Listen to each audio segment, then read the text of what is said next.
98ാമത് academy അവാർഡുകൾ പ്രഖ്യാപിച്ചുകൊണ്ടിരിക്കുകയാണ്. മികച്ച നടൻ മൈക്കിൾ ബി ജോർദാൻ, നടി ജെസ്സി ബക്സി. ഓസ്കാർ അവാർഡിൽ തിളങ്ങി Paul Thomas ആൻഡേഴ്സന്റെ one battle after another എന്ന് പറയുന്ന സിനിമ മികച്ച സംവിധായകൻ, മികച്ച ചിത്രം ഉൾപ്പെടെ 6 പുരസ്കാരങ്ങളാണ് സ്വന്തമാക്കിയത്. വിവരങ്ങളുമായി ശ്രീജേഷ് ന്യൂസ് ഡെസ്കിൽ നിന്ന് നമ്മളോടൊപ്പം ചേരുകയാണ്. Sreejesh, good morning. ഏതായാലും തെരഞ്ഞെടുപ്പ് തിരക്കിനിടയിൽ ഓസ്കർ പുരസ്കാരം മുങ്ങിപ്പോയിരിക്കുകയാണ്. പക്ഷേ നമുക്ക് ആ വാർത്തയിലേക്ക് എത്താതിരിക്കാൻ കഴിയില്ല. 16 നോമിനേഷനുമായി സിന്നേഴ്സ് ആയിരുന്നു മുൻപന്തിയിൽ ഉണ്ടായിരുന്നത്.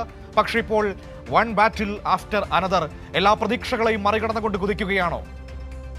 തീർച്ചയായും മനു, ഇന്ന് ഈ ഓസ്കാർ ചടങ്ങ് നടക്കുമ്പോൾ ഏറ്റവും ആകാംക്ഷയോടെ ഏവരും കണ്ണു നട്ടിരുന്നത് സിന്നേഴ്സ് എന്ന സിനിമയിലേക്കായിരുന്നു.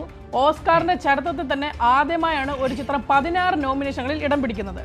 അതുപോലെ തന്നെ ഏറ്റവും പുതിയ റിപ്പോർട്ടുകൾ പ്രകാരമാണെങ്കിൽ 6 പുരസ്കാരങ്ങളുമായി Paul Thomas ആൻഡേഴ്സന്റെ one battle after another എന്ന ചിത്രമാണ് ഏറ്റവും കൂടുതൽ അവാർഡുകൾ വാരിക്കൂട്ടിയിരിക്കുന്നത്. ഇപ്പോൾ ഏറ്റവും ഒടുവിലായി പ്രഖ്യാപിച്ചിരിക്കുന്ന അവാർഡെന്ന് പറഞ്ഞത് മികച്ച സംവിധായകനുള്ള അവാർഡാണ്. പോൾ തോമസ് ആൻഡേഴ്സനാണ് ഈ അവാർഡ് നേടിയിരിക്കുന്നത്. ഇതിനൊപ്പം best supporting actor, adapted screenplay, casting, director, ഒപ്പം ഇപ്പോൾ ലഭിക്കുന്ന വിവരപ്രകാരം മികച്ച സിനിമയ്ക്കുള്ള അവാർഡ് കൂടി Paul Thomas Anders screenplay, casting, director, ഒപ്പം ഇപ്പോൾ ലഭിക്കുന്ന വിവരപ്രകാരം മികച്ച സിനിമയ്ക്കുള്ള അവാർഡ് കൂടി പോൾ തോമസ് ആൻഡേഴ്സൺ സംവിധാനം ചെയ്ത വൺ ബാറ്റിൽ ആഫ്റ്റർ അനദർ എന്ന സിനിമ നേടുന്നുണ്ട്. ഏവരും ഞാൻ മുമ്പ് സൂചിപ്പിച്ചതുപോലെ ഏവരും കണ്ടും നട്ടിരുന്ന സിന്നേഴ്സിന് ഇതുവരെ 5 പുരസ്കാരങ്ങൾ മാത്രമേ നേടാനായിട്ടുള്ളൂ. ബെസ്റ്റ് ഒറിജിനൽ സ്ക്രീൻ പ്ലേ, അതുപോലെ തന്നെ ഒറിജിനൽ സ്കോർ, സിനിമറ്റോഗ്രഫി, ആക്ടർ എന്നീ പുരസ്കാരങ്ങളാണ് സിന്നേഴ്സ് നേടിയിരിക്കുന്നത്. തൊട്ടു പിന്നാലെ മൈക്കിൾ ബി ജോർദാൻ അല്ലേ? അതെ, മൈക്കിൾ ബി ജോർദാൻ സിന്നേഴ്സിലെ പ്രകടനത്തിലൂടെ ആദ്യമായിട്ടാണ് മൈക്കിൾ ബി ജോർദാൻ ഒരു ഓസ്കാർ ലഭിക്കുന്നത്. ഓസ്കാർ നോമിനേഷനിലും മൈക്കിൾ ബി ജോർദാൻ ആദ്യമായിട്ടാണ് ഇത്തവണ എത്തിയത്. ആദ്യത്തെ നോമിനേഷനിലൂടെ തന്നെ കന്നി ഓസ്കാർ നേടാൻ മൈക്കിൾ ബി ജോർദാന് കഴിഞ്ഞിട്ടുണ്ട്. നമുക്കറിയാവുന്നതുപോലെ തന്നെ സിന്നേഴ്സ് വളരെ ഏറെ ചർച്ച ചെയ്യപ്പെട്ട ഒരു സിനിമയായിരുന്നു. ഡബിൾ റോളിലാണ് ഈ സിനിമയിൽ മൈക്കിൾ ബി ജോർദാൻ എത്തിയത്.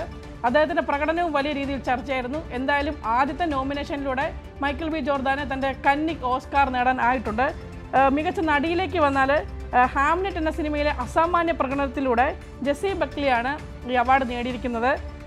2008 BBC-യിലെ ഒരു പ്രോഗ്രാമിലൂടെ വളരെയേറെ ജനശ്രദ്ധ പിടിച്ചുപറ്റി പിന്നീട് സിനിമാ മേഖലയിലേക്ക് വന്ന ഒരു നടിയാണ് ജെസ്സി ബക്ലിയാണ് മികച്ച നടിക്കുള്ള ഓസ്കാർ അവാർഡ് നേടിയിരിക്കുന്നത്. മറ്റു ചില അവാർഡുകൾ കൂടി പ്രഖ്യാപിച്ചിരുന്നു. ഞാൻ വളരെ വേഗം ആ അവാർഡുകൾ കൂടി ഒന്ന് പറഞ്ഞു പോകാം.